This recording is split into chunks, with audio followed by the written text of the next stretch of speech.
the last year or so, and we've developed our own Hall of Fame here in the East. When these guys were racing, there was the USSA sanctioned event. They had the Western Division and the Eastern Division for USSA. When they developed the Hall of Fame in 1986, was it 82 they started? There was a little disparage between how many members of the original first generation snowmobile racers from the West got into the Hall of Fame versus how many from the East got into the Hall of Fame. In fact, there's none. If you want to call, maybe one is Herb Yancey from New York, but there's nobody this side of Lake Champlain that ever made it into the Hall of Fame. It's going to change. We now have our own Eastern Snowmobile Racing Hall of Fame. And we're going to start putting the gentlemen that raced in the East, the top riders in the Eastern Division, they now have a home.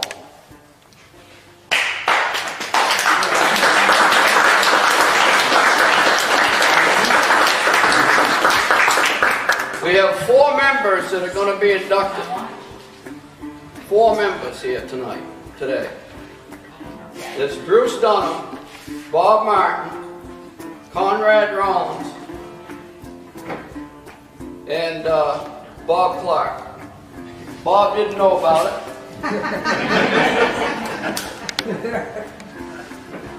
He didn't know about it. Let me give you the story on it. Bob's going to be the first to be inducted because we're going to go in alphabetical order. Bob, when I called him and told him about Paul and me getting this thing started, and I told him what we were going to, what the name of the Eastern Snowmobile Racing Hall of Fame was, the first thing he said, you got to get rid of that name racing.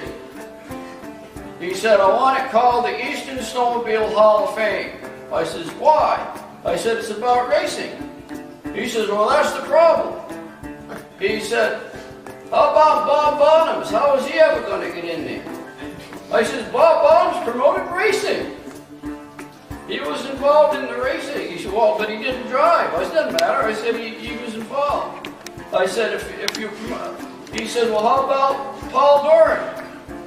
I says, I don't give a hoot in hell how many times Paul Doherty went down into the Allagash.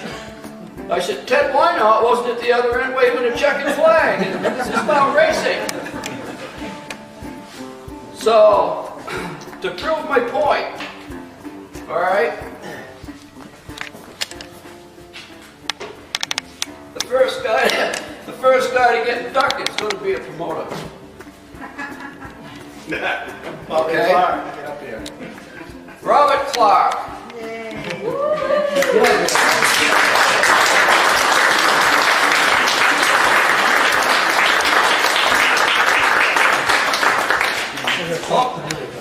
Good stuff.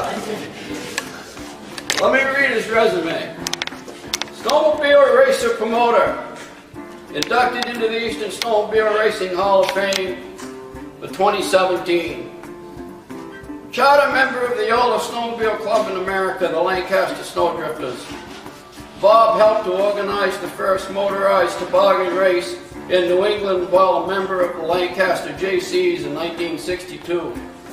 He continued his efforts of promoting organized racing in Lancaster, New Hampshire, from competing in the first Grand Prix in 1964 to as many hours of volunteering in to becoming chairman of the Lancaster Grand Prix. Bob left Lancaster in 1969 for a full-time service manager's position at the New England Polaris distributor Harrington King Incorporated of Randolph, Mass. He was appointed as race team manager of Polaris East Racing Team in 1970. Under Bob's leadership, it became hugely successful, qualifying more drivers in this highly competitive sport for the World Series in 1971 than any other team in snowmobile racing. Bob was recognized for this great achievement by receiving the USSA Race Team Managers of the Year Award in 1971. In 1972, he took the job as a salesman for the new Polaris distributor Nelson Small in Portland, Maine, and later became the area rep for upstate New York and New England for Polaris Industries. Bob's resume of the promotion of snowmobiling and snowmobile racing is still being written, from the 50th reunion of his beloved Lancaster Grand Prix in 2014 to present-day events. Bob Clark's achievement in promoting of snowmobiling and snowmobile racing is nothing short of remarkable.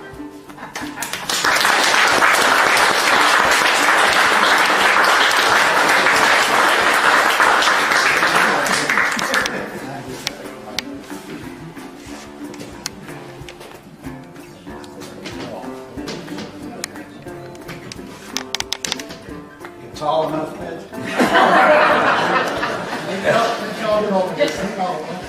You barely got that in my jurisdiction.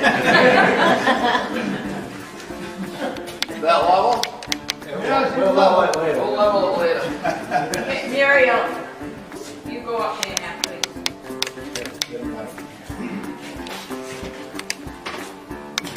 Do you want to say anything, dear?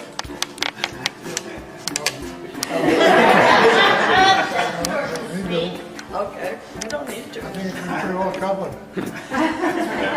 Come sit down. Now, you're gonna give him the other one?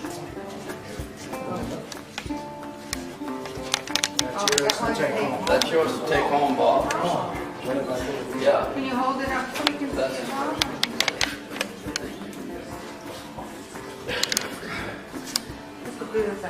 Do like all the little kids and stick up for their face. And that, too. Paul and Mitch, get on each side of it. Yeah, that's cool. I didn't sign it. Paul, look up. Thank you, dear. Okay, Appreciate it. we're all done now? Apparently he had no idea. Thank you.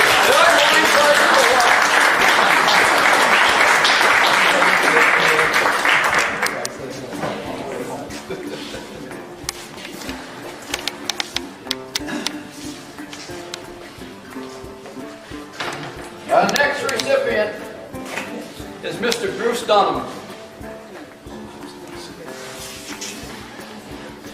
There's Bruce as we knew him when he was racing in his prime.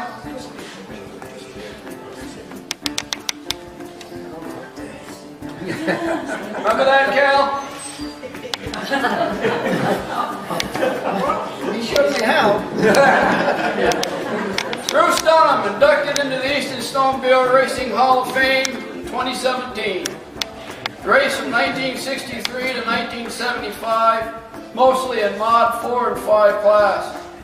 Was a member of the USSA Driver Committee. Won over 400 first, second, and third place trophies in 12 years of professional snowmobile racing. Had won nearly every major championship in New England more than once. Was second in points, competing against an estimated 5,000 active drivers in eastern USSA. In 1971, Bruce won 7 out of 9 cross-country races and took second in the other 2. The only person to have his name engraved on the famous Kilkenny Cup 4 times. Received Grand Prix Pioneer Award in 2015. Was honored by the state of Maine in 2016. Bruce Dunham, one of the best.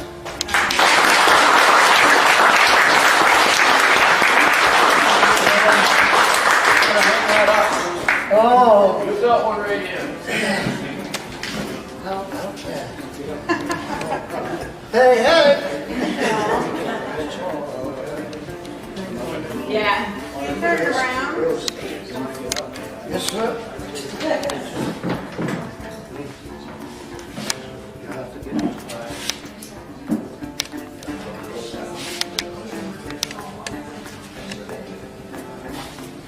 Edge.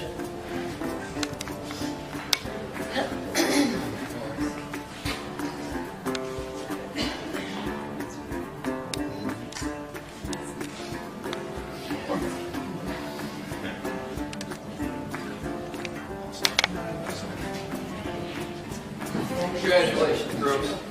Hey, buddy. You were the great ones, mister.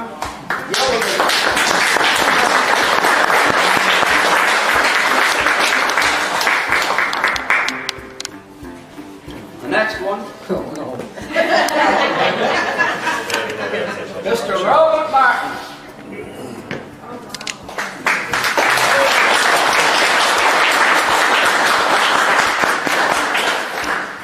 Bob Martin inducted into the Eastern Snowmobile Racing Hall of Fame for 2017.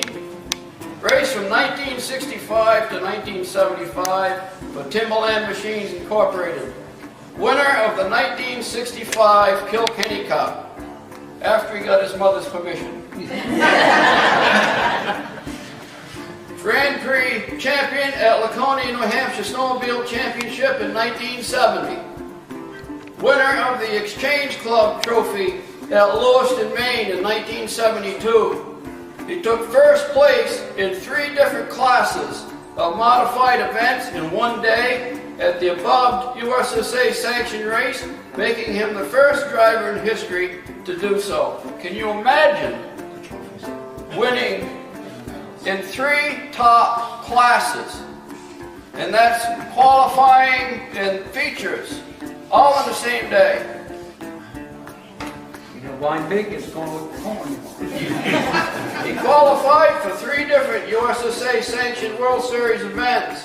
Rhinelander, Wisconsin in 1970, Ironwood, Michigan in 1972, and Malone, New York in 1973. And I think he took some trophies home from these events. Won over 50 major USSA racing events, mostly Mod 4 and 5, spanning 10 years of competition. Was technical advisor for Skidoo dealers in the off-season. And Bob was well known for his great sportsmanship.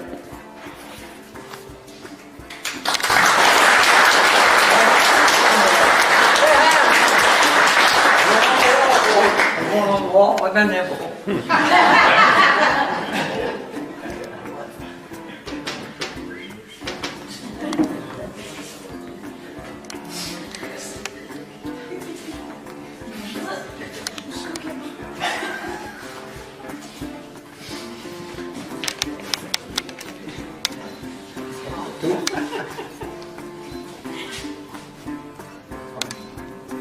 Who's you to look this way then?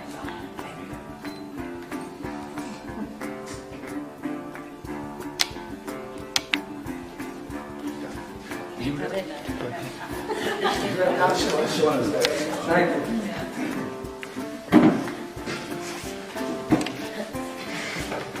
Last gentleman to be inducted, Mr. Conrad Rollins.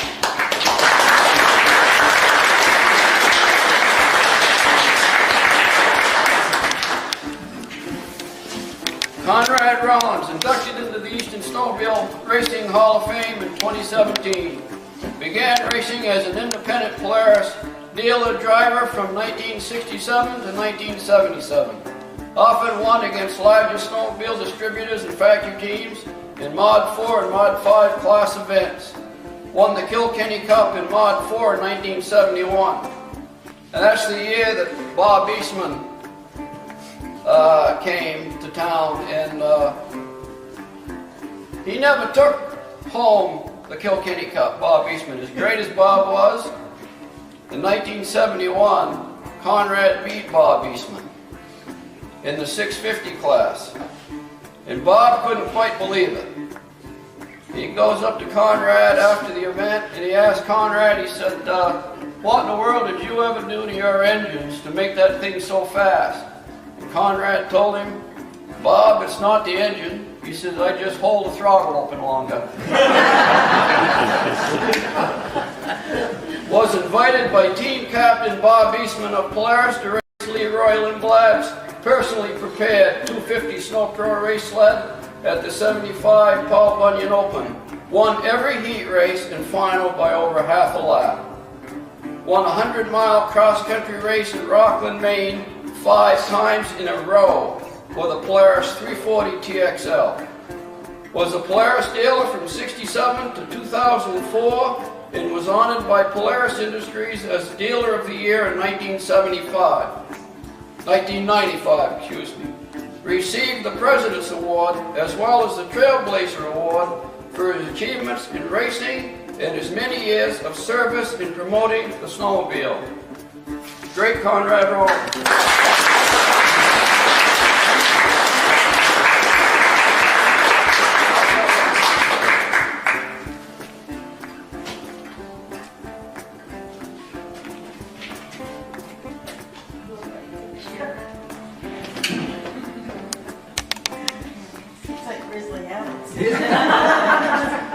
Yeah, time to show you.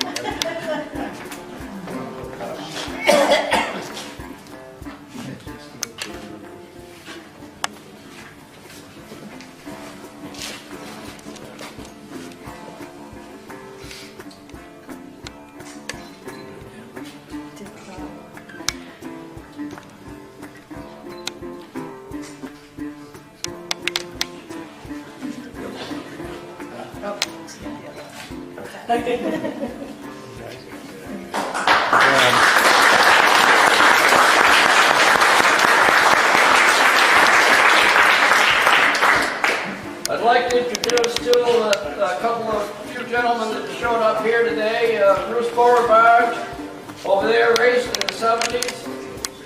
And in the middle there, the short guy, the great Cal Reynolds. And beside him, Louis won. He raced on the team that Bob Clark was the team manager on back, and he raced with Conrad Reynolds. I can remember when Cal always wore that blue scarf. Yep. And that's just embedded in my mind to see him out there, wide open, just unbelievable. He was a great competitor.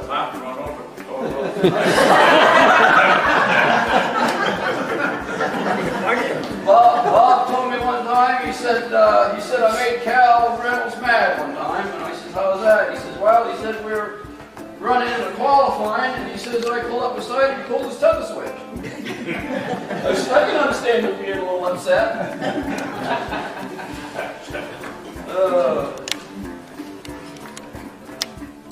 Yeah, I guess that concludes this induction for this year. And we're going to do the same thing for next year, and for every year after that, until the right guys are here, where they should be. Well done.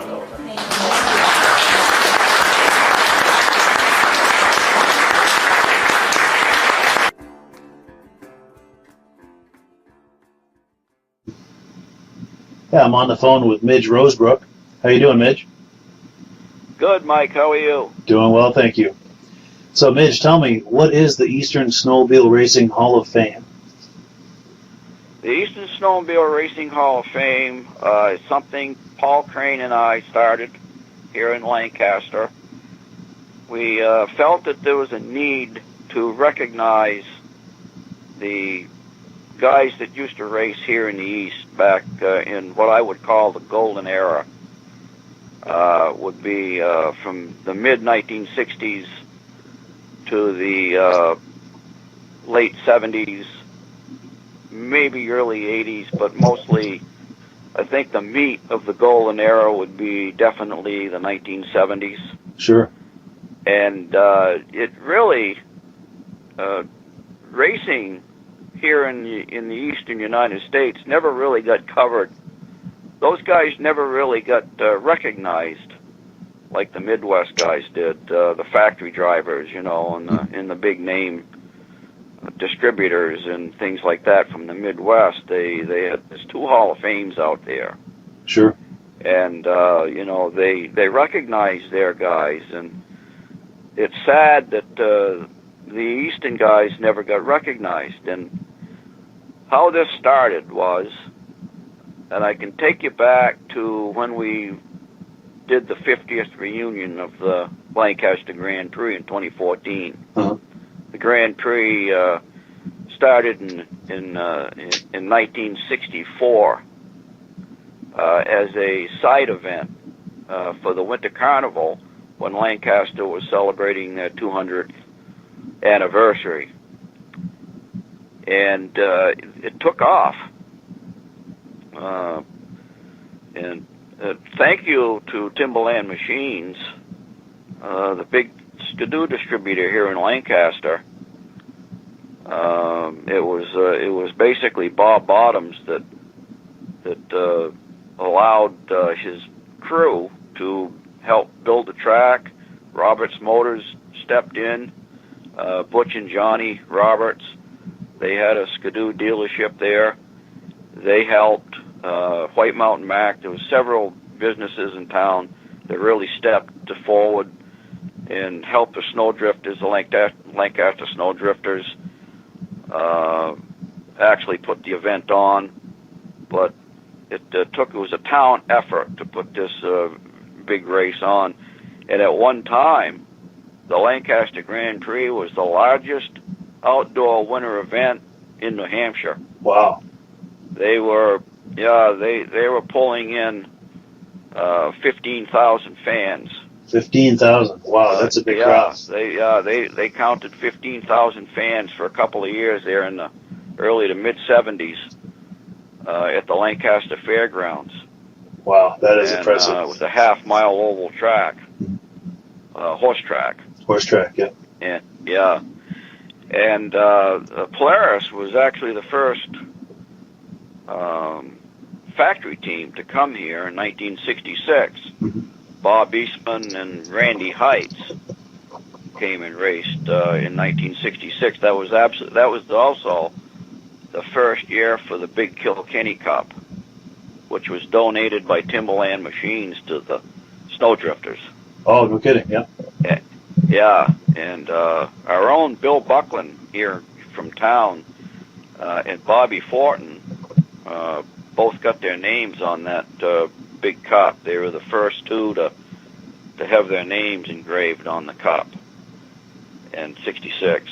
Nice. So yeah, and the factory teams came here during the '70s. There would be 10 or 12 fully equipped tractor trailers, 45, 50-foot boxes of the major, you know, distributors and factory teams of the day back then. Arctic Cat came, Snowjet, Yamaha, Polaris, Skidoo, Mercury, just about every big manufacturer you could think of came here to race at Lancaster. Nice. It was quite something. And then the whole thing ended in New England around 1980. Around 80, okay. Or thereabouts. The guys that were putting it on, you know, they were getting tired of not getting enough volunteers to help.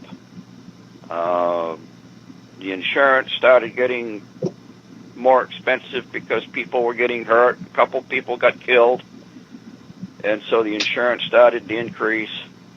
It got costly. Sure. Even though the Grand Prix moved down onto the meadows, it got away from the telephone poles and the hazards of what occurred at the fairgrounds. It was one of the most safest tracks running back then, and everybody touted how great the track was. They iced it down in 1976. Gilles Villeneuve came here with that IFS Scarole. Oh, yeah. And cleaned house. Nice. Yeah, this was the first. Like he made his debut here with that IFS Garul at the Lancaster Grand Prix. Oh, no kidding. I didn't know that. Yeah, yeah, he Nice. made his national debut, and in the stands watching that day was Bob Eastman from Polaris. He was the team captain, if you will, Bob Sure. Eastman, Yeah. and his teammate Wes Pesic was there watching, and this was in 1976, and they were so impressed with that Bob went back to the factory. They raced at Bangor that next weekend. They went back to the factory, and he called up a guy by the name of Gordon Rudolph, who had been himself dabbling with IFS sleds on his own. And he says to Gordon, he said he hired him to come help them set up a new Polaris racer for the next season. It turned out to be that RXL. Oh, yes, with that suspension, that front suspension. And Yeah. of course we know that that cleaned house. Sure. And but in 1977, also, it was the last year of the Grand Prix. Oh, no kidding. Yeah, 77 was the last year of the Grand Prix. And they raced in Bangor, for a few years after that, and Scarborough. But basically, by 1980, 81, 82, racing dried up here in New England, and that was about it. And everybody went back to their day jobs, and it was a strange thing.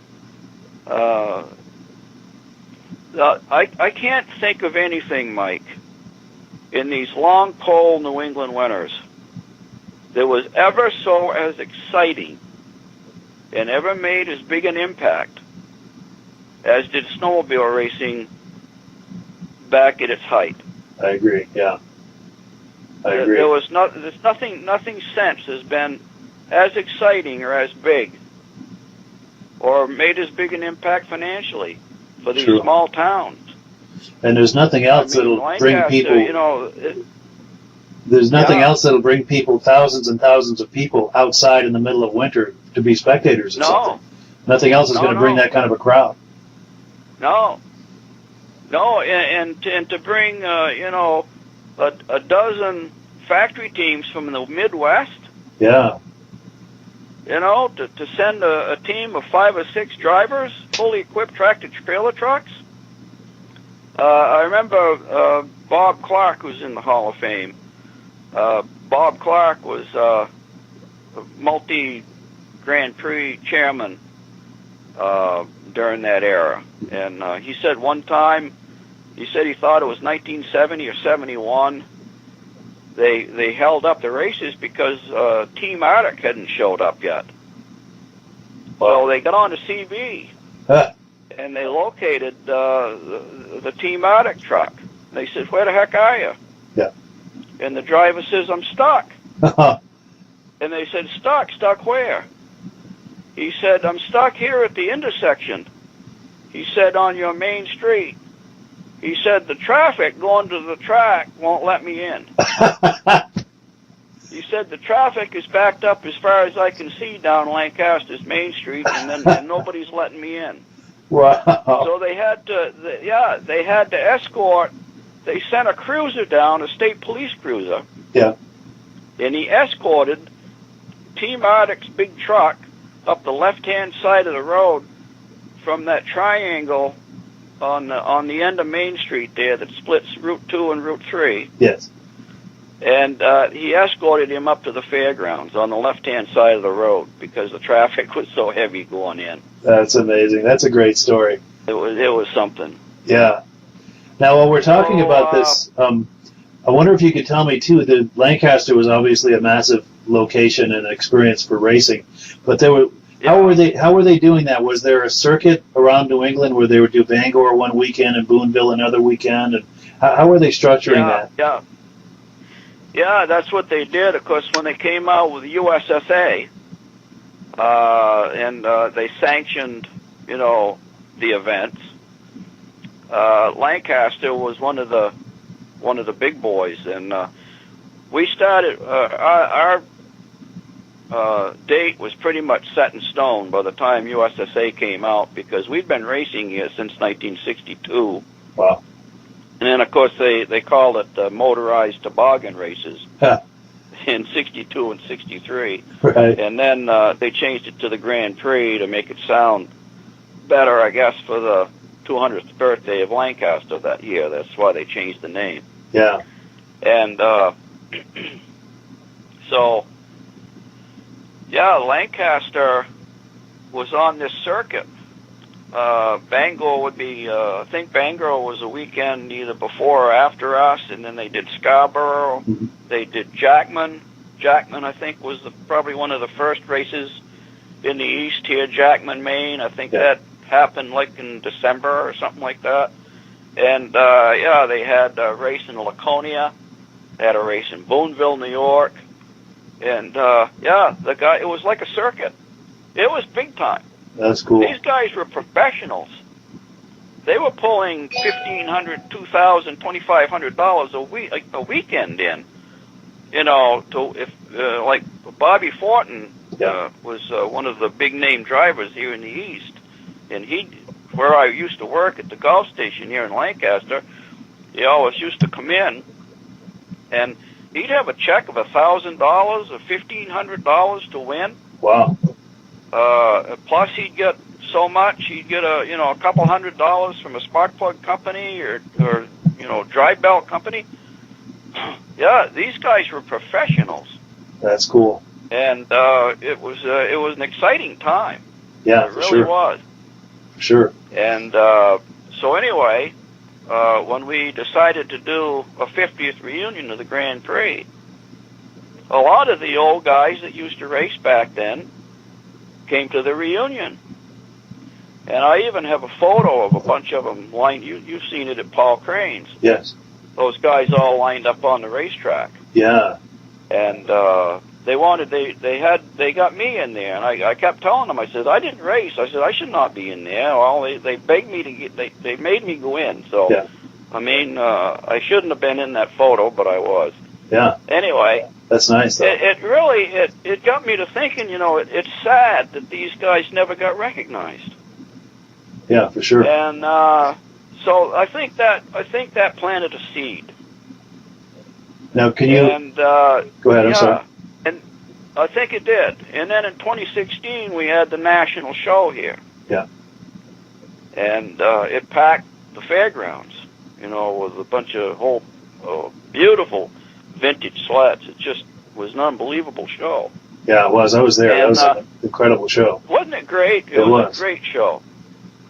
And so there again, here's Conrad Rollins, Tom Peters, Bruce Dunham, Bob Martin, all came back.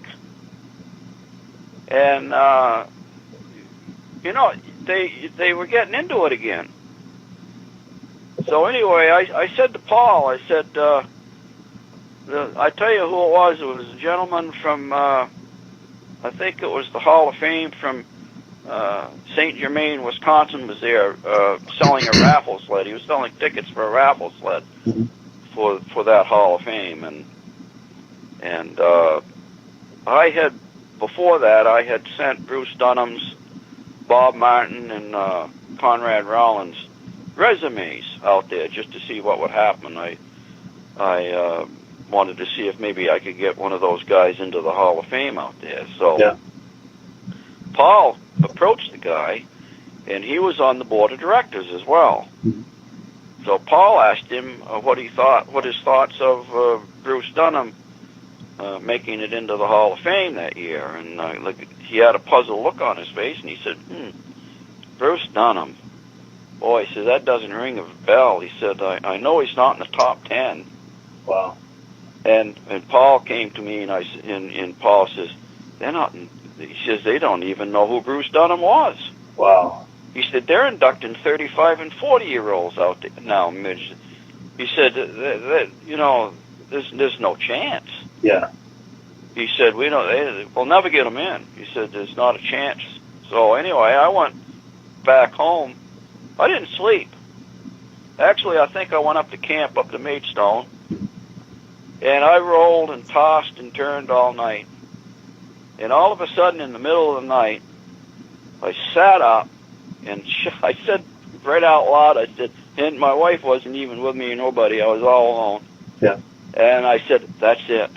That's it. And I could not wait. This was Saturday. I could not wait for Sunday morning to get a hold of Paul Crane and ask him, you know, if so anyway, about 7 o'clock Sunday morning, I didn't want to get him too early, so I waited until 7. So I grabbed the phone, I dialed Paul's number. Paul answered, and I says, Paul, you sitting down? And he says, no. He said, I could. I said, what are your thoughts on having our own Hall of Fame? I said, we could do it at your museum. Paul says, let's do it. Nice. Just like that. Wow. And that's how it started. And the ball has just continued to roll from there. And it's continued to roll from there. We inducted our first inaugural 4 people into the Hall of Fame in 2017. It was May 19th, I think, of 2017. We inducted our first 4, and then the next year we inducted 5, and then the next year we inducted 5 more, and in this last year we inducted 7. Nice. Now, can you tell me about some of these people who've been inducted, and also what qualifies someone to be inducted into the Eastern Snowmobile Racing Hall of Fame? You know what? You don't have to have a perfect record. Mm-hmm. I think you know, when you say the Hall of Fame, the word fame means famous. Okay, that's just a short for famous. Mm-hmm. It's the Hall of the Famous, really. Sure. And Tom Peters. For an example, we just inducted Tom Peters this year. He's from northern Maine, way up near the border of Canada. Tom Peters was a hero to those guys up there. And he never raced in any place but Maine. Never went outside of the Maine borders. Yeah. And to those people in those small little towns in northern Maine, there was no bigger name than Tom Peters. Wow. And he was actually inducted into the Maine Motorsports Hall of Fame. The only snowmobile racer to be inducted into the Motorsports Hall of Fame. That's an honor, yeah. Yeah, it is. That's a high honor. But I think they did that because he only raced in Maine. Yeah. So, did he have as big a record as Bruce Dunham? No. Did he have as big a record as Cal Reynolds or Bob Fortin? Right. No. But to those people in northern Maine, Tom Peters was the biggest name in sports right there. Yeah. You know what I'm saying? Yeah. And that's the reason why Tom Peters is in the Hall of Fame. Nice. And I can pick out a few other people that may not have had perfect records, but they were big names here in the East. Mm-hmm. So we try to give, not everybody can make it into the Hall of Fame. I realize that. Everybody should realize that. Sure. But if you did something special, if your name was one of the big names in the East, even though you might not have had a huge record, mm-hmm. you got a good shot. Yeah, good shot of being recognized. And, yeah. Nice. Yeah, we've got Bruce Dunham in there. Bob Martin is in there. Conrad Rollins. Those are the first guys that we inducted. Mm-hmm. Calvin Reynolds from Maine is in there. There's quite a few Mainers. We've got, of course, Tom Peters. I just mentioned Tom. Sure. Paul We've Lamontagne. got Paul Lamontagne. Yeah. Paul was he was big. Yeah. Paul was a rough racer, and then later he raced Chaparral, and then he raced Mercury.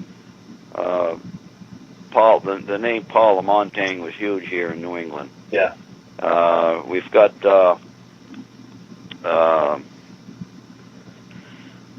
Joe Wilkinson from Massachusetts.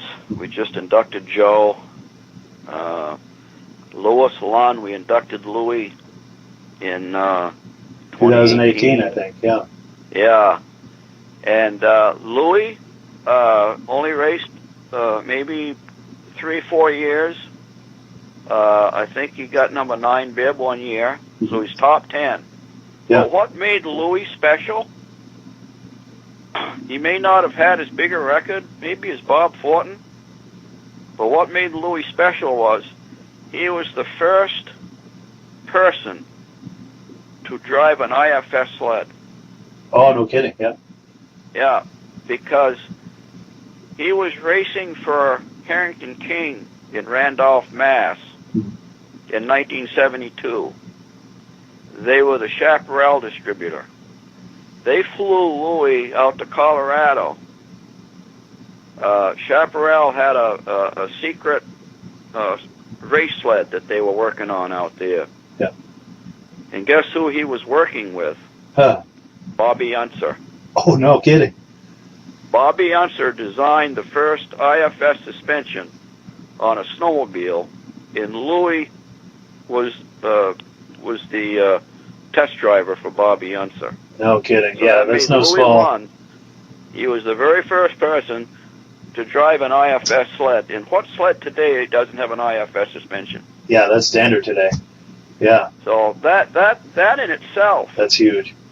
is a reason why Louis Lund needs to be in the Hall of Fame. Yeah. You Yeah. know, and so that's how we pick and choose the folks that need to be there. Yeah. You know? Very nice. Now, what, or I should say, when and where is the next induction ceremony going to be? The next induction ceremony is going to be September 11th, which in itself is, not a very nice date to maybe have it, but it's the weekend after the fair, Okay. and I'll probably say something, about September 11th. And, Yeah, to kind of honor that solemn moment. A little something there, right? But it seems to be the best date for us because we're inducting a person from New York who is heavily into stock car racing, and his grandson races stock cars, and he's on the pit crew. Yeah. And so that happens to be the only open weekend for them. Gotcha. So in order to have him be able to attend the induction, that's the weekend we had to pick. Sure. Yeah. And this is going to be at Crane's Museum in Lancaster? Yes, this will be at Crane's Museum, and we'll do another outside ceremony. That seemed to work really good. That was very nice. Hopefully it doesn't rain. Yeah. If it does, we'll try to do it Sunday probably. Yeah. As a rain day. But hopefully, usually by that time in the fall, we have really, really nice weather. Yeah. And I'd like to add, too, that if anyone is planning to attend this from out of town, there's no other place to stay. Lancaster Motel. The Lancaster Motel, absolutely. There are good friends over there. Absolutely. They've stepped to the plate. They are so all over this thing. The Lancaster Motel grew up with snowmobile racing. I believe that was built in 1956. It was built by Norman McLaughlin. Yeah. His daughter Sally married Mike Beatty, who is in the Hall of Fame at Riverside Speedway as a stock car racer. He was a well-known stock car racer here in New England back during the 60s and early 70s. Yeah. And Mike Beatty was a multi-Grand Prix chairman. So there's a big history of the Lancaster Grand Prix tied to the snowmobile circuit racing. Yeah. And didn't they used to have the they were award ceremony at the Lancaster Motel? That's where they had the award ceremonies during the original Grand Prix. Yeah, and I think a lot of the racers stayed there. Yeah. Yeah, I mean, can you just imagine, Mike, bellying up to the bar with Bob Eastman or Larry Coltham. That would be amazing. You know, or one of the Trapp brothers, or I mean, they were all here. That's where they stayed. That would be amazing. This place is huge. Yeah. Not in size, but in history. Yeah, the history is rich. Yeah, very rich with the Lancaster Motel. So I think we probably will have to make that our official site I agree. for the Hall of Fame. The Lancaster Motel is the official place to stay. Yeah, for sure. There's no other. And and they fixed the rooms all up. The people that just purchased the motel have done a tremendous job on the place. They've gone through every room. They put in all new Wi-Fi, new TVs, refurbished every room. New flooring, everything. They brought it back up to snuff, and it's going to be it's a great asset. Yeah, to and the it's just town and to this Hall of Fame. and it's just walking distance from the ceremony. Yeah, it's only a block away. Yeah, from Crane's Museum and the ceremony. Yeah. Yeah. Now let me ask you Yeah. this: each year that I attend this induction ceremony, the crowd gets bigger and bigger. So this is something that's growing, and the future is looking bright. What are you thinking are plans for the future for the Eastern Snowmobile Racing Hall of Fame? What are you thinking about the future of this? Well, we're going to try to continue adding more of the original racing pioneers that raced, back in the day. Yeah. They're getting older all the time. They're in their late 70s, mid-late 70s, early 80s, and we'd like to get them, here while they're still with us. Yes, the clock is ticking. That being said, when I did Cal Reynolds in 2018, we put Cal on the wall, and he was huge back then. He was a skidoo racer, and he won about everything going. Yeah. And anyway, after the ceremony, instead of going up for photos, instead of thinking about himself, Mike, I felt an arm across my shoulder, and it was Cal Reynolds whispering in my ear. Huh. He said, Midge, he said, Bob Fortin really needs to be up there. And I says, I know, Mike. I says, I know, Cal.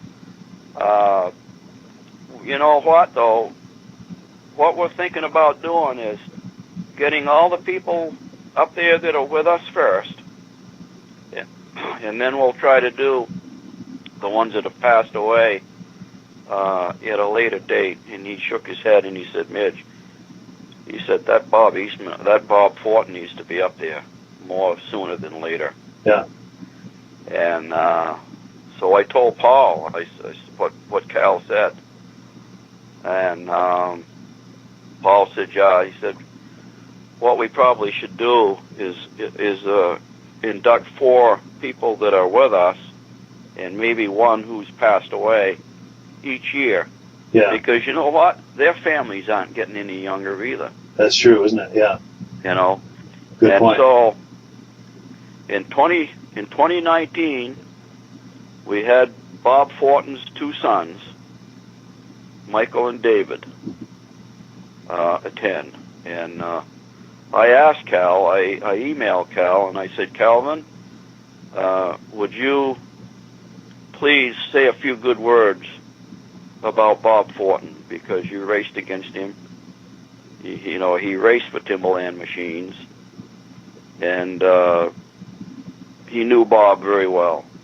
He said, certainly. He said, I'd love to do that. So I introduced Cal when we did Bob, and his 2 sons stood up there. It was quite moving. I remember that. It was very touching. Yeah. So, yeah, Calvin did that for us, and we thanked him. And I know he's a busy man. Cal's got several businesses over in Maine there that he has to attend, and so I said to him, I said, when he said, yeah, I said I would do Bob Fortin for you guys and say a few good words about him. Yeah. And I said, well, I'm just pleased that you could do this just one more time for us, Cal. I know you're busy. He said, Midge, let me tell you something. He said, as long as me and my wife Mary Ann are able, we will be attending every single Hall of Fame induction that you're going to hold here from now on. Nice. And he's true to his word. I've seen him at every one. Yeah. And he spoke this year at Ted Wynot. Ted Wynot, of course, was the flagman for those guys for years and years. He was also a Yamaha representative, and Cal sold Yamaha over there in Maine. So, you know, Ted was over there a lot, and he was a good friend of Cal's. And so Cal spoke a few nice words about Teddy this year. That was nice, yeah. So, yeah. Yeah, very nice. So any final words, Mitch, before we close this interview? Do you have any final thoughts you'd like to add about the Hall of Fame? Well, I just want to tell you folks how much we appreciate Mike LaPierre here that's interviewing me. Mike has gone overboard for us, and I just have to put that in. I appreciate that. We really appreciate everything you do, Mike. Well, you're very welcome. As far as this Hall of Fame, we hope to continue this down the road, and we hope to get as many of our original pioneer racers who were big names back then on the wall at Paul Crane's museum. And that's basically where we're at. And these inductions are free. Anybody can attend. Bring a lawn chair and join us. If you are my age, I'm going to be 70 in March. If anybody out there remembers those events the way I did and stood out in the cold for 3 hours or 4 hours watching those guys race, if you can remember the exciting time that was, then this is for you. Yeah, because reliving the golden age. You get to cheer these guys on. You get to shake their hand. You get to talk to them, and you get to see these guys be recognized. That you know, it was just an event that will never come back again. We'll never ever see anything that exciting again. And if you want to relive those moments just one more time, please join us. And the next event is September 11th, 2021, at Paul Crane Snowmobile Museum in Lancaster. Yeah. And I'd like to add to that, to what you just said. Right now is the golden age of celebrating the golden age of snowmobiling. Exactly. It truly is. And yeah, I'd like to invite everyone who's within driving distance to come on by and enjoy it with us. It grows, it gets bigger every year. It's a wonderful thing. Yeah, stay at the Lancaster Motel. Yeah. Yeah, and come by to the after party at the Lancaster Motel as well. It's a wonderful time. They have an after party at the motel. I mean, you know, back years ago during the Grand Prix, I told these guys, I said, you race handlebar to handlebar all day long, and stand elbow to elbow at the bars all night. That's true. It was. They used to pull the engines off because, you know, these guys. These guys were crazy. They used to pull the engines off their sleds and take them inside the motel room and rebuild them for the next day's race. Nice. And that's one of the remarkable things too about racing is they can be so ruthlessly competitive out on the track, but after the race is over, they party together and they have a good time and they laugh about it. Yeah. It's incredibly ironic, but it's a wonderful thing about racing is that the relationships are more important than anything. It's a wonderful thing. Know, they made lifelong friends, Mike. Yeah. You know, these guys when you their eyes light up the minute they see an old competitor. Yeah. that they haven't seen for 40 years, Yeah. And to watch them reminisce, it's a truly special thing. They sit They're down in and heaven when they're doing it. They love it. But go ahead, I'm It's sorry. more like a family reunion. It is. Yeah. And to hear all those old stories, and because they can recall like a specific moment on some turn in the track during a race where things were happening, and kind of relive that, and it's incredible. Yeah, or laugh because about an incident that some guy pushed them off the track when they were in the lead, and they'd say, "You pushed me off the track, you pushed me over the bank," or something like that, and then they laugh about it. They probably weren't laughing at the time, but no. Yeah. Yeah. This is only gonna be a small window here too. It's true. The clock is ticking for all of us. Like I just said, they're 75, 80 years old, 85 years old, and they're not going to be around forever. Yeah. Yeah, the clock is ticking on all of this. We got a small window here to enjoy these guys. Yeah, to really do something with this. To appreciate these guys. Yeah. And women.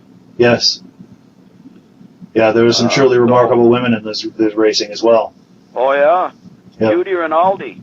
Yes. 10 World Series. That's incredible. She won 10 World Series.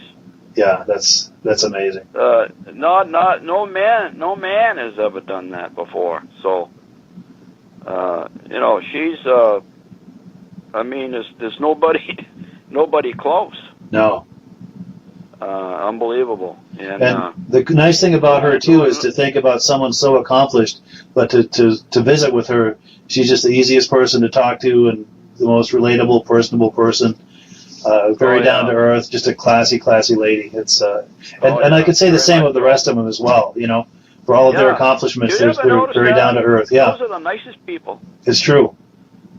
Yeah, They're no really egos, just very approachable. Nice people. Yeah, it's wonderful. They all are. It's true. Yeah. No, Paul Lamontagne. Who wouldn't want to party with Paul Lamontagne? Yes, he is the best guy to hang out with. Lucky guy. Yeah, he's a lot of fun to visit with. He's a lot of fun. He really is. Yeah. Yeah. Yeah. Well, good. Well, I appreciate your time with us, Mitch, and we'll close it out. But I really appreciate your time, and we'll have more interviews on this topic, I'm sure. Oh, absolutely. Yeah. Alrighty. I've got more tales to tell. Well, good. We'll look forward to it. Okay. All right. Thanks for this, Mike. You're very welcome.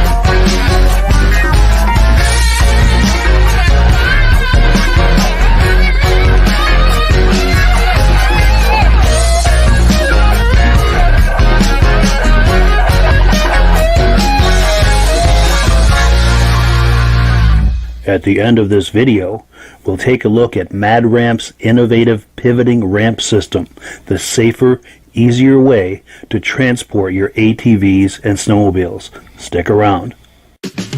Before we begin, I'd like to give a quick shout out to our friends at the historic Lancaster Motel in Lancaster, New Hampshire.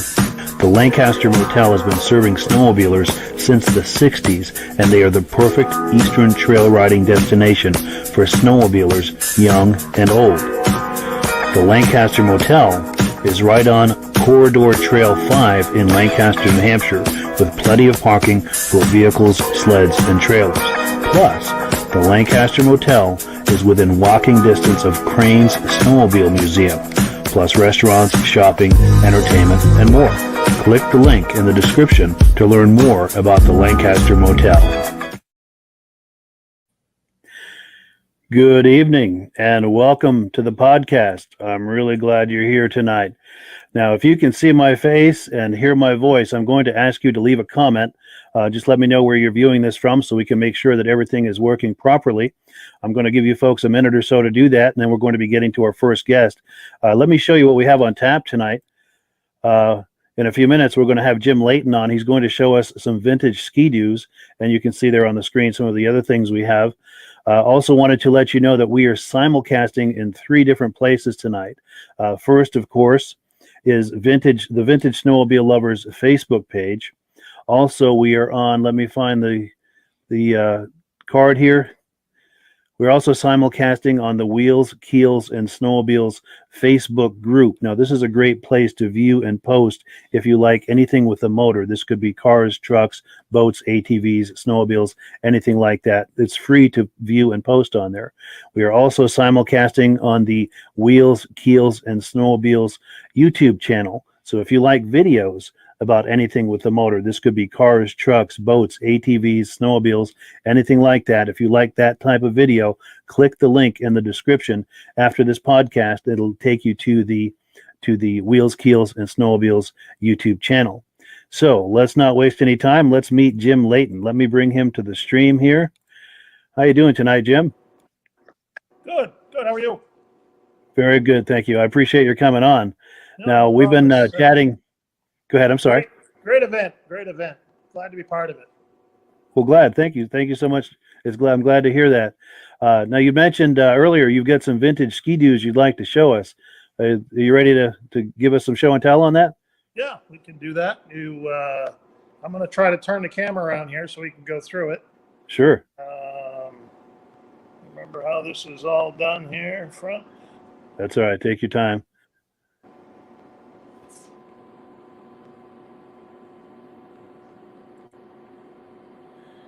All right, there's my feet. Sure. All right, so we'll start with a sled that I just brought in. It's not a ski-doo, but it's pretty close. I remember those. 1971. I'm actually doing this for my cousin. He was looking for something that his grandparents used to ride, and that happened to be one of them. So we picked up 8 of them to see if we can make 2. So wonderful. Starting off, this one's a single-cylinder sled. It's got the slide rail suspension. It's kind of a Johnny Cash sled. Got a 400-gallon single motor and a slide rail suspension on it. So, sure. But it'll be a fun sled when we get it together and get it on the trail. Nice. So, yep. Now, I'm going to interrupt you for 1 second, Jim. Yep. We've got a lot of comments coming in from people saying that they can see us and hear us. I'm going to ask them if they have questions for you to please post a comment. And as those come up, I'll read them and ask you the questions, and hopefully you have an answer for us. Well, we'll try. Wonderful. Yeah, please continue, Jim. We'll do our best. So we'll go over. I got a few motors.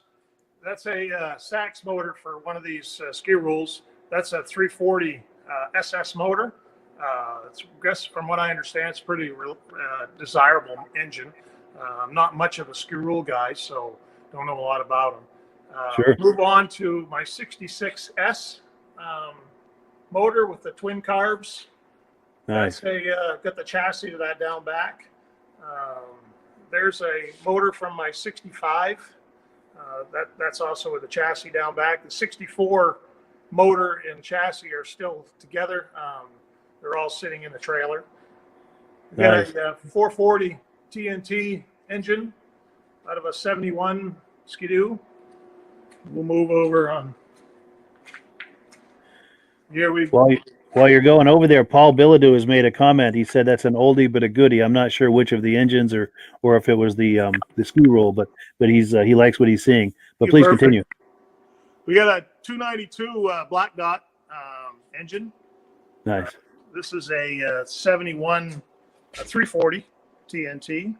Yeah. And this motor here was from one of the almost first racing sleds that my dad had, which I still have everything to. It just needs an awful lot of work. That's a 669. It has the dual carbs on it. Nice. So I've got that. I've got the whole sled. It just, like I said, it needs a lot of work, but it ain't going to go anywhere, even if I don't ever get a chance to fix it, just because, again, it's another one of his. Yes. We'll move over here. We've got a a 340 Black Dot. It's a beaten up old machine that we like to race around with. I've done it some grass drags, and we've taken it on some ice drags and some radar runs. We try to run it in a little circuit that we have here, but it hasn't got much running in that circuit. But it's a fun little machine to have around. So it's a fun toy to play with. Yeah, with that Black Dot, that's an interesting piece of history right there. Yes. Yeah. So then here's my lineup that for some reason I'm very partial to the 1970 Olympics. Yes. Not sure why. I just love the bubble nose. I've always had a 1970 Olympic for the most part. As a kid, I remember, I think actually the first one that we had was a 69 12-3. And what we're seeing here, closest one to me is a 70 12-3. That is this one here. I just got this fall to kind of looking in that 70 lineup that Skidoo had. The only one I'm missing is 335 had an electric start one of these, and that that would make the fourth round that they had in 1970 for the Olympics. But I have all three sizes. That's cool. So this one is the one that I just got. I'm going to do hopefully a lot of work to this, picking up a seat. Going to probably put it together first, get it out running and playing it, and then we'll strip it down. And I think that may be one that I might take and really clean up and paint really well, and then just work my way across the line. Yeah, that's a great foundation for a project. Yep. Next one's the 335. And that's a single cylinder, obviously. Yeah. And then the next one over is the 399, which is a twin. Nice. So, Now, we do have some comments coming in. I'll interrupt you real quickly. Tom Peters, a mutual friend of ours, has come on. He's saying hello. He likes what he sees. And then Jeffrey Saunders says he has an Olympic as well. Yes. There's a lot of these out there. They are so much fun to drive. Yes. And they're iconic. Yes. The 399, I got that out of a barn. The barn actually collapsed. I did have to find another Callan for it and a steering post. But beyond that, everything else is totally original. The 335 I actually found in town here on somebody's backyard, covered in an old tarp that had been sitting there for years. That kind of averted me, and then I found it when the wind started tearing the tarp apart. This one is basically totally original, and the same with the 12-3. What you see is what it was when I picked it up just this fall. Nice. So those are my babies. I really, like I said, I really like the 70 lineup.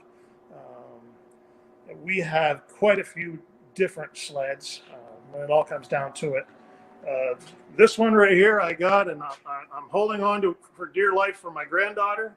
Yeah. 71 Kitty Cat, hanging in the rafters of my garage. Wonderful. Still has the original seat on it. It's in pretty good shape. So Nice. Runs really well. So Now, Jim, is that the first year they made the kitty cats? What's that?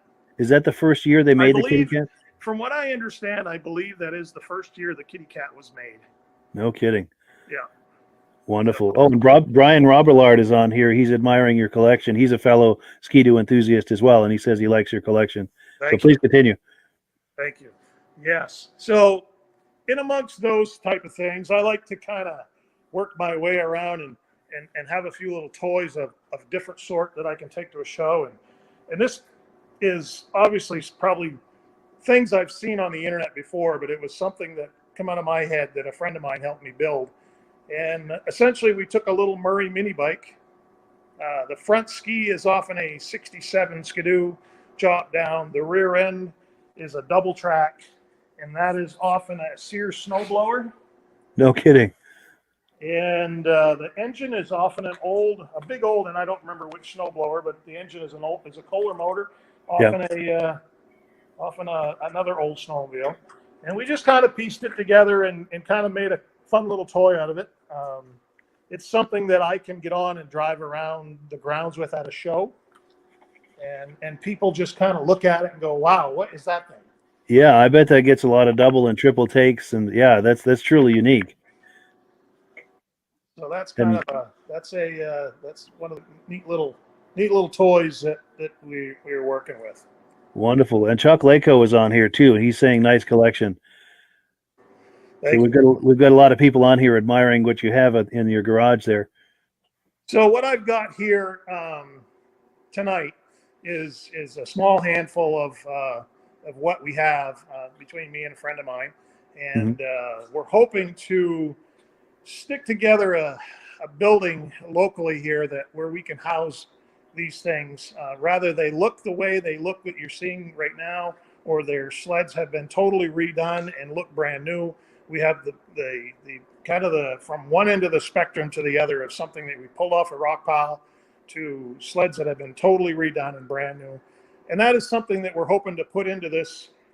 We kind of affectionately call it a museum, but obviously it won't really be a museum, but it'll be something that's local here for people if they wanted to come see it. But I think more or less we're really building it for ourselves to work on our sleds where we can all get together as friends and have fun and put things together. So we have some pretty unique stuff. My hopes is that maybe the next time that we talk, I can put together some of our factory race sleds that we have. And we can show those. We have some Blizzards. We've got some Articats, Snowjet, some different things like that that are pretty fun sleds. So the one of them is Tom Peters. He purchased it and rebuilt it. It's a 71 Blizzard 440. Sure. And the thing is literally brand new. It's never had fuel or oil in it. It's never run. When he rebuilt it to brand new spec and then left it Wow. on a stand. Never been started. So it's a really cool type of thing to have. It matches my father's 71 797 Blizzard.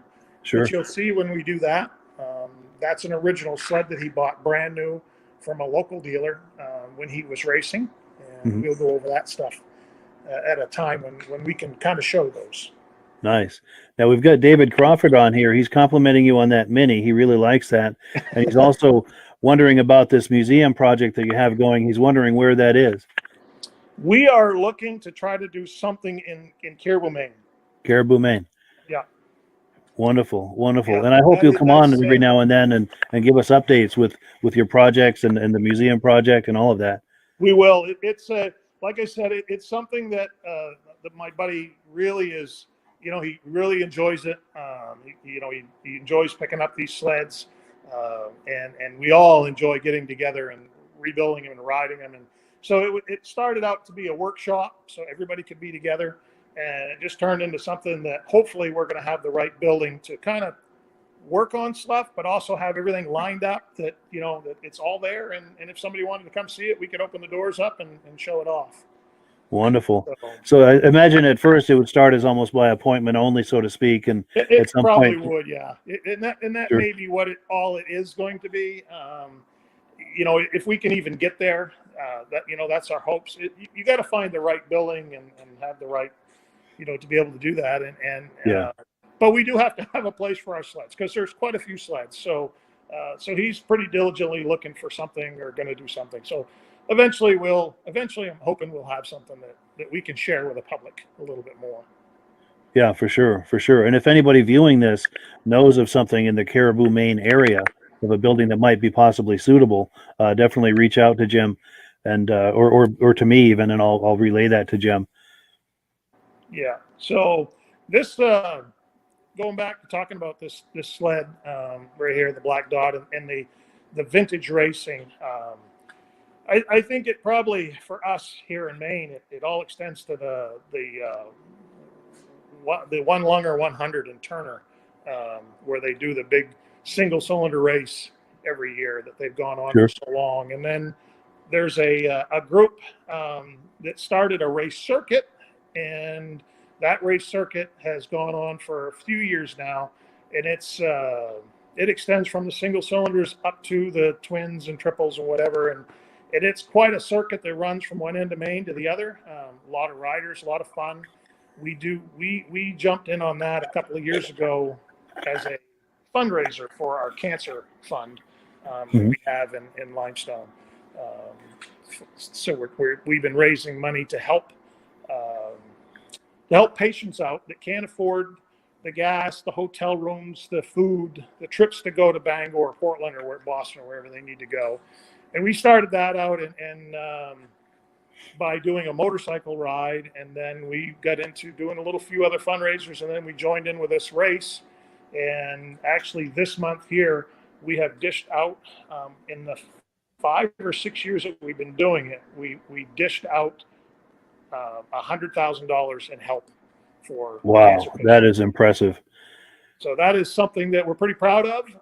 That we just got word on that's the money that we've raised over the years and helped people out. So that's impressive, and that offers genuine help to people who really need it. Yeah. Now, do you have a website or anything for that fundraising effort? We don't. We have a Facebook page. It's called Brian's Ride. Brian's Ride. Okay. Yeah. So if someone is curious about that, search for Brian's Ride on Facebook if you're curious about that, and that would take you there.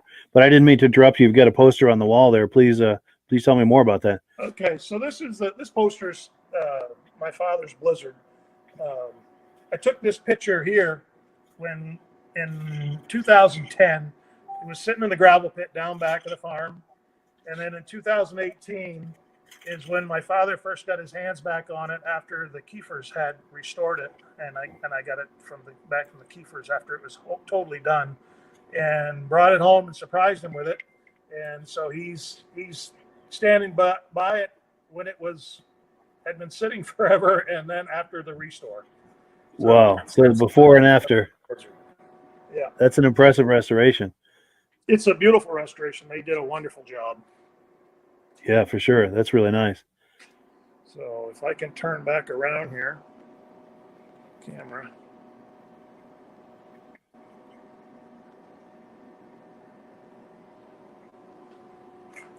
Oop, there we are. All right. So I'm not sure if anybody's got anything else. That's kind of what I got here for tonight.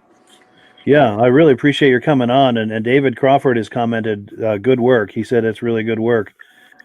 Thanks. And yeah, I appreciate your coming on. And I hope you'll come back every now and then to show us more of your projects and keep us posted on the museum as well as the fundraising effort. We will. And hopefully if we can come out of this and we can have our race in March, I definitely will be back on to let you know how that's going. And if it's going to come around, that's quite a race, and maybe we can have a little bit of video from that here and there. And yeah, I'd like to talk to you about that. Yeah, once we offline, we'll see if we can make arrangements to do something live from that race. Yep. And once you have dates or any kind of arrangements, keep me posted on that, and we'll put it on here. I will. I'll keep in contact with the operator of that from Tame the Track, and see how he's coming with it, and we'll see how this whole COVID thing works out. And if it does work out and we can have a race, then I'll definitely get back with you on it. Wonderful. Hopefully sometime next month or maybe in February, we'll have some race sleds sitting somewhere where I can kind of do the same thing again. Yeah, that would be great. We would love to see those. And I'm sure the audience would as well. And we've got more comments. David Crawford says, thanks to Mike and Jim. And your friend and mine, Tom Peters, says this is great. He really likes it. Yep, thank you. Appreciate it. Well, great. Thanks for coming on, Jim. Have a wonderful evening. All right, you too. All righty, take care. Yep, bye. All righty, so let's change screens here. Actually, before we do that, we've got a whole lot of people that have come in here and made comments from the very beginning of the program, and I apologize that I've neglected you. So I'm going to go through those real quick. Flint Stone is talking about a 1980 Citation 3500 277 mod that he has. Kevin Blessy, Kevin is a regular on here, and we appreciate him coming on. He's here from Dayton, Minnesota. Thank you, Kevin, for coming on. And I think we're going to have him on a future podcast. We've been emailing behind the scenes, and I think at some point we might have him on. Flint Stone says that he's from Hudson Falls, and I love the wordplay on your name, Flint. We've got Dennis et Eveline Bastarac. I think that's French, and I'm certain I'm butchering it, but I thank you for coming on, Dennis. Thank you for giving us the thumbs up. Flint says he wish he had his Elan right now. Scott Verdon is here from Hudson, Michigan. David Crawford from Columbus, Indiana. Jesse Shanor, he says he can see us and hear us from Ranchester, Wyoming, out west. Wow, he might be one of the furthest west watching this right now. Also, Jeremy Love from Manitoba, that's out west as well. Lyle Ritter from Hatteras Island, North Carolina. Brian Robillard from Putnam, Connecticut. You may remember Brian from last week. He had a vintage Ski-Doo on. Great guy. We'll probably have him on here on another episode sometime soon. Joe Zeinart from Hortonville, Wisconsin. Lyndon Dewey. Bill Lutz from Cranberry Lake, New York. Chris Goodrow from Haverhill, Massachusetts. Jeffrey Saunders from Kingston, Ontario, Canada. Al Simpson, greetings from Peterborough, Ontario, Canada. Rich Milkey from Fond du Lake, Wisconsin. David Crawford is on. George Zandbelt from Winchester, Ontario. I think George has been on here a couple of times before. That looks really familiar. And if I am correct, George, that you are a regular viewer, I really appreciate your coming on. Tom Peters is on from Maine. We've been emailing today. I think we're going to be having Tom Peters on an episode in the new year. So do stay tuned for that. Brad Curtis, he says, glad you're doing this, Mike. With no shows in New York, this gets you into the vintage mode. Vintage snowmobile shows. Okay. And he's brought on a couple of his buddies to watch. So thank you, Brad, for bringing on some of your friends to watch. We really appreciate it. Well, this is great. This is great. Let's switch gears. Thank you, everyone, also for all of those comments. So we're now at the show and tell section. And I had some show and tell prepared for you. You heard me talk about Kevin Blessey a moment ago. Well, this is an image of a sled that Kevin Blessey sent me. This is owned by a friend of his, Tony Rainey, and it's a 1972 Rupp Nitro. And we're going to be bringing Kevin and his friend Tony on here sometime in the new year to show us some of their sleds and projects. Also, as part of show and tell, a gentleman I was just talking to today in Newport, Vermont, James Roy, he's got a cool restoration he's working on. We're probably going to have him on at some point. But right now, he's looking for an early 70s Ski-Doo caboose. Any help with that would be great. And if you know of anything like that, leave a comment in the comment section. James is going to be monitoring that over the next few days, and he will find that and reach out to you if you make a comment to him. Also, we've got Terry Brown. Terry Brown is in need of an airbox shroud for a Yamaha SRX 440. Any and all information on where to find one of those would be great. So if you know of anything like that, leave a comment in the comment section. And Terry Brown is going to monitor these comments over the next few days, looking for comments that might be of help to him. So before we change screens, I also wanted to tell you about our website, VintageSnowmobileLovers.com. That's a great way to find some of our videos. This is a screenshot of it. You can see some of our videos, and if you scroll down, there's a whole bunch more. So let's get on to the next portion of the program.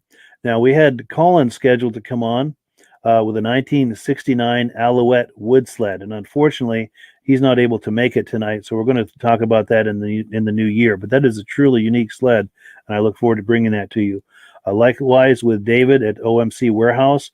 He's running late. I'm hoping he may come on by the end of the podcast to show us some things. He's got a second warehouse other than the one we did last week, the one we viewed last week, and he's got some more sleds he'd like to show us. So we're looking forward to having him come on.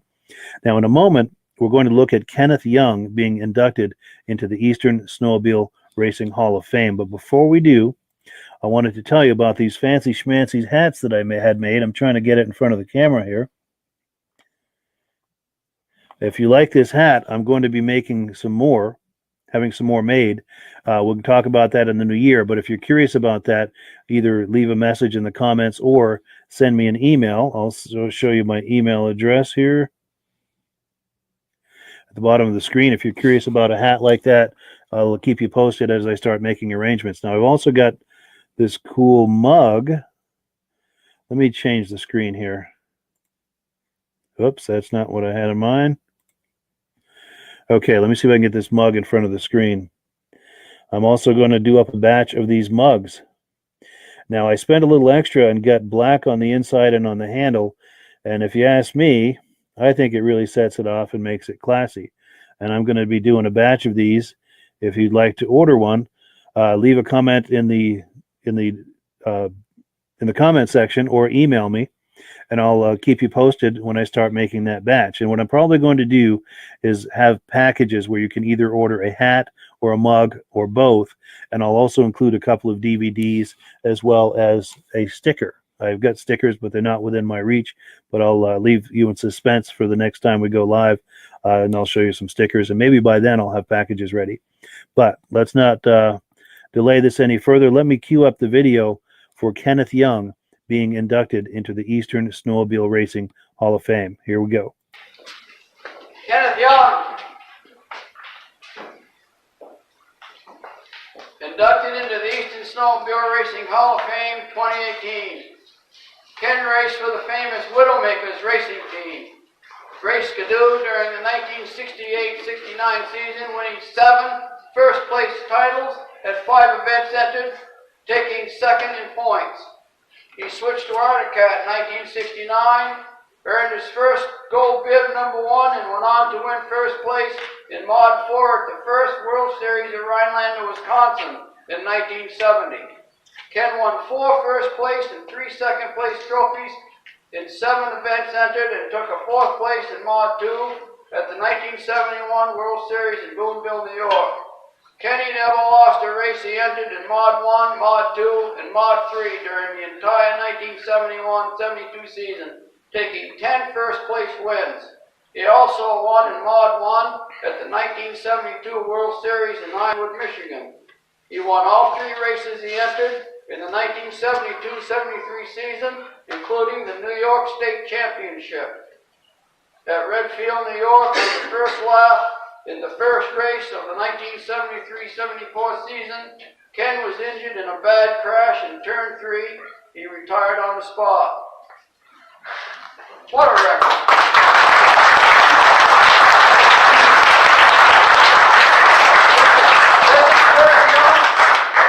This is Kenny's son right here.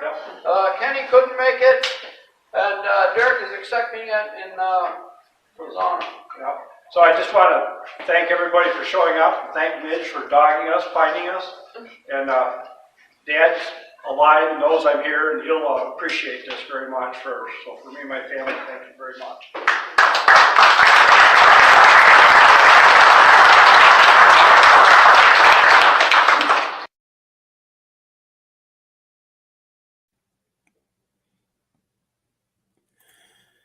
So there you have it. Ken Young has been inducted into the Eastern Snowmobile Racing Hall of Fame. Now, that was from the induction ceremony in 2018, and we thank his son for coming there to accept that award for him.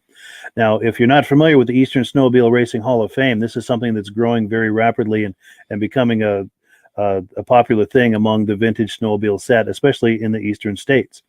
If you'd like to attend the next ceremony, it's going to be Saturday, September the 11th, at 1 p.m. Eastern Time. It'll be at Crane's Snowmobile Museum in Lancaster, New Hampshire. Now, the nice thing about this event is it's located at Crane's Snowmobile Museum. So if you get there a little early, you can walk around the museum, check out the sleds. You can also mix and mingle with the attendees. The attendees, of course, are inductees, past, present, and future. And there's a whole lot of vintage enthusiasts there. So a lot of people to network with and visit with and schmooze with. And then, of course, once the ceremony is finished, then we all move over for the after party, just walking distance away at the Lancaster Motel. And it's a wonderful after party. And if you're planning to come from any distance and looking for a place to stay, no other place to stay than the Lancaster Motel, because you can stay at the motel. It's walking distance from the ceremony, and you can be there at the after party, and you can stay there until it winds down, and then just walk to your room and retire for the evening, and yeah, just call it a night. So let's set up our next video. We're going to look at I'm just trying to find it here on the interface. We're going to look at some of Greg Allen's racing Polarises. Also among these Polarises, he's going to talk about Midge Rosebrook's sled. If you're wondering who Midge Rosebrook was, he's the gentleman in the red shirt that was presenting that award at the Eastern Snowmobile Racing Hall of Fame, and he is it was his idea. He is the one that created that Eastern Snowmobile Racing Hall of Fame. So let's go now to the 2020 Crane Snowmobile Museum Vintage Snowmobile Show. Let's meet Greg Allen. This is Midge's sled. The PDC got last summer when they got the induction. This is one of mine. This is a beautiful sled. This might be the winner here today. I'm thinking that's a rare. It's a clone, but it's a beautiful job. The way it's made it. Nice vintage race sleds you're gonna find. Yeah. And I brought a couple of my own. This is a RXL clone I built. I think the first time I had it out was 2015. I got best of show here. I still race this. A couple of weeks I got a race with this over in Harrison, Maine. Yeah. And then I brought a 77 TXL. How you doing, Dave? I raced that up here in the Kilkenny Cup. I got a third place in the senior class for that. So this is one of my favorite sleds, 77 TXL. First year liquid for Polaris. That's kind of like the holy grail of Polaris right there. First liquid motor. This was the fastest year of the TXLs. And then this is just another oval sled. This is just a 250 TX set up for oval racing. Special power on it. Blue tanks. This is the stuff I love right here. Yeah. Thank you, Mike. Hey, Greg.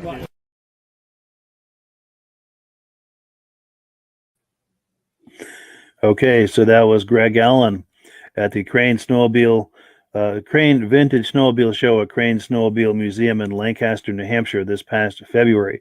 Now, Paul has this show the first Saturday of February every year, and I was speaking with Paul just earlier this week, and he confirmed that as of now, assuming this COVID business doesn't get any worse, he is planning to go on with that show. So here are the details for that show. This will be the first Saturday in February, which is the 6th of February. The address is 172 Main Street, Lancaster, New Hampshire, I should say. Registration is at 8 a.m. The judging is at noon. And this show is walking distance from the historic Lancaster Motel. So if you're coming from any distance, that's the place to stay. You can park at the motel, walk over to the show, and you can even rent snowmobiles at the motel and do a little trail riding while you're there, or you can trailer your own in. But here are the details for the Lancaster Motel if you're thinking of coming to this event. So let's take a look at what's next here. We've got some, we talked about the upcoming vintage snowmobile events, the Crane Snowmobile Show. We have confirmation on that. Let's cue up our next video here. This is Lauren Kanzior's 1974 Ski-Doo TNT. My name's Lauren Kanzor. I'm from Ferrisburg, Vermont. This is my 400 free-air mod. 74 400 free-air Ski-Doo, fully studded track, carbide skis. I've got handlebars from a 72 Blizzard on it because the Blizzard original handlebars were wrong. Yeah. I didn't like them, so I replaced them with the Blizzard handlebars. She gave me hell for kneeling on that. It's got a 102C clutch on it. We're dealing on it. Yeah.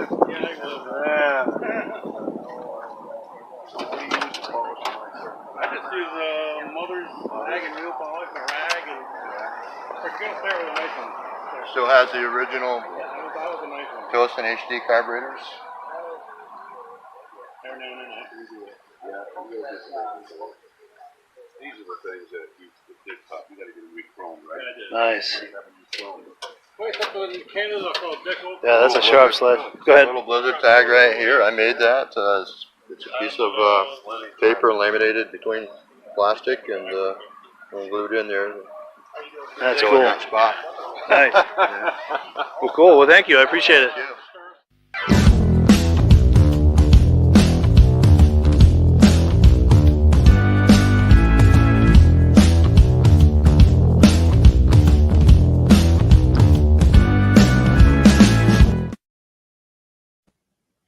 Yeah, that is a really nice example, and it was nice to meet Lauren. I believe that was 2019 at the Goffstown, New Hampshire Vintage Snowmobile Show. I think they have that every October 2019, and I'll keep you posted as that is being planned. I'm friends with some of the organizers of that, and I'll keep you posted as that gets a little closer. So we're going to wind down the show here. I wanted to let you know, of course, we have this podcast every Thursday night, and of course, next Thursday is Christmas Eve. The Thursday after that is New Year's Eve. So rather than go live with the typical format, what I'm going to do is next Thursday, I'm going to air the complete induction ceremony of the 2020 Eastern Snowmobile Racing Hall of Fame. So we're just going to air that from beginning to end for all of us to enjoy on Christmas Eve. And then I'm going to do the same thing on New Year's Eve, but instead of the 2020, of course, it'll be the 2019 induction ceremony of the Eastern Snowmobile Racing Hall of Fame. So do look forward to that next week and the week after. And again, if you'd like to join us at the next induction ceremony, it is an awful lot of fun. And there's just so much going on between being able to walk around the museum, to look at all the vintage snowmobiles in the museum, to be able to meet and greet and mingle with the inductees, past, present, and future. It's just a great, great time. And I encourage you to join us. It's in Lancaster, New Hampshire, Saturday, September 11th, 1 p.m. Get there a little early so you can go in the museum and mix and mingle with some of the inductees, past, present, and future, and just a whole host of vintage enthusiasts. It's a great time. And of course, if you're coming from any distance, be sure to stay at the Lancaster Motel. The after party's right there at the motel. Once the party winds down, you can just wander over to your room and call it a night. So that is all I have for you. I'm going to finish with this video, and my apologies. I had a couple of other live guests that were going to come on, but things have come up, and it is Christmas time, so it's hard to plan things this time of year. But I look forward to booking them in the future, in the new year. And if you would like to come on live, or if you know someone who would like, who you think should come on live with some interesting sleds or memorabilia or suits and swag, email me. Let me put up my email address. Email me at this email address that you see at the bottom of your screen, and we can make arrangements to have them come on, whether it's you coming on, pardon me, or a friend coming on. I love the idea of this live format. And let me know in the comments if you like this. We saw Jim Layton earlier in this podcast. Let me know if you enjoy that, because I would like to get to a point where I've got the contacts to be able to have that back to back to back with people coming on here live. I think that's an awful lot of fun. Personally, I'm hoping that you do too. And I want to hear from you one way or another if you like that, or maybe if you're not liking that. But I think it's a great way for us to all have a live experience and be able to engage with each other, because as someone is presenting their snowmobiles, we all can be making comments in the comment section, and then I can ask the questions to the person presenting, and we can get answers immediately in real time. So to me, that's an awful lot of fun and a great way to experience this wonderful hobby of vintage snowmobiles. I'm hoping that you feel the same, and let me know what you feel, whether you agree, don't agree, or have other ideas for the podcast. Please leave me comments, and I appreciate all of the comments that have been left here tonight. Before we close, I'm going to take a last look at the comments, see who else has come on. Patrick Goudreau. Yes, thanks for everything you do. He says, I met Pat Goudreau at the Crane Vintage Snowmobile Show last February. Great guy. We had a really nice visit. Brad Curtis says, good old Everest and Kenny kicked the factory's butt back in the day. Yes, he did. Thomas Eichstadt. Oh, yes, what a record Ken had. And Brad Curtis is congratulating Kenny. Okay, Thomas Eichstadt also has a question. What is the chain pitch to a 1969 Panther? So that's a thing you guys can do too. In these comments, if you have comments, questions, any kind of technical questions, just post them here in the comment section. And then also browse the comment section looking to see if you have answers to these questions, or if there's anything there that might be of interest to you. We have Ron Loridan from Evanston, Wyoming. John Shorn. He appreciates my efforts, and I appreciate you appreciating my efforts, John. Diane Baker is on, saying, nice job, Mike. Thank you, Diane. Johnny Jensen is on. Gary Ostonsky, first time listening. I appreciate your coming on, Jerry, and I hope it's not your last time. We look forward to having you on here every now and then, hopefully every week if you can do it. Tom Peters, thanks for listening. He said, first time listening, great job, and I thank you for coming on. Thanks, Mike, for a wonderful show. Tom Peters says, I apologize. This as I'm reading the comments, they're bouncing as people are adding new comments, so I end up on the wrong line. John Beckman from Grays Lake, Illinois. Doug Reinstra is on here. I think Doug is a regular. I've seen that name before. And Perry Kemmets. So, yeah, you guys are amazing. I appreciate your coming on and being on here every week. It really means a lot. Yeah, with that, I will wish you all a wonderful Merry Christmas and a Happy New Year. We will catch you on the other side. But if you have nothing better to do on Christmas Eve or New Year's Eve, look for us here. We're at the same time, same bat channel. We're going to be airing the Eastern Snowmobile Racing Hall of Fame induction ceremonies. The one for 2020 will be on Christmas Eve. The one for 2019 will be on New Year's Eve. All right. Merry Christmas, everyone. We'll catch you on the other side in the new year.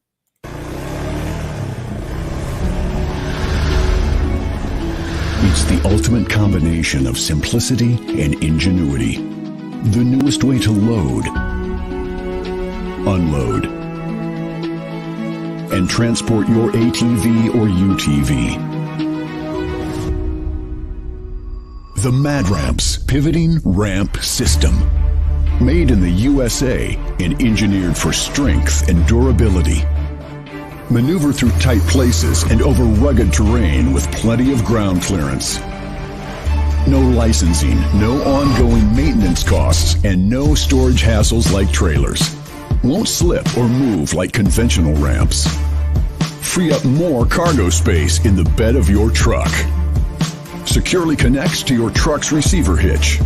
Easily extends for safe loading and unloading. Seamlessly retracts for highway and off-road travel.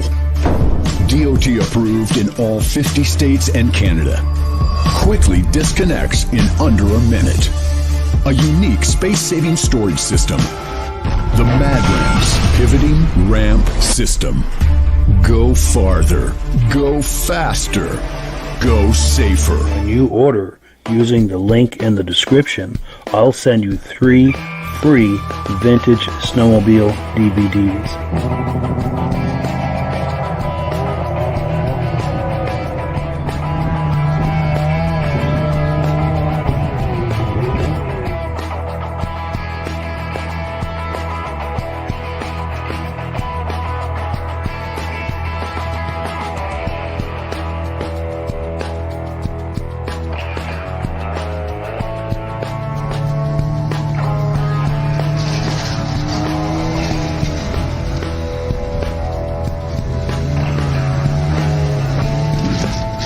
When you order using the link in the description, I'll send you 3 free Vintage Snowmobile DVDs.